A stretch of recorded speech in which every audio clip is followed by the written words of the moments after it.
tvrdim da svako dete ima tu znatiželju u sebi koje posle školovanja mi ubijemo u njima, nažalost.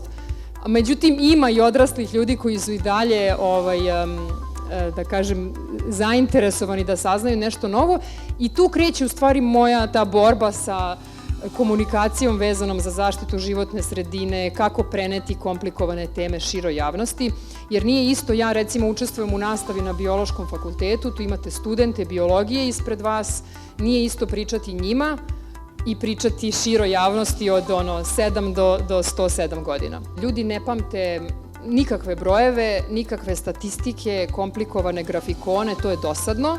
Ljudi pamte ono kako se osjećaju kada u nečemu učestvuju i meni je to dosta pomoglo da se okrenem i potpuno, da kažem, specijalizujem za citizen science ili građansku nauku, jednu fantastičnu metodu koja se zapravo bazira na tome da uključujete obične ljude u vaša istraživanja.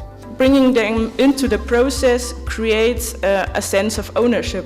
So they are more likely to support the ideas, to take care of the NBSs which are built, and they are more likely to accept it socially. And it overall enhances the effectiveness of such a project because we get valuable feedback from the people and we can optimize the outcome in the end. So it's crucial to involve the stakeholders to really have a good outcome in such a project.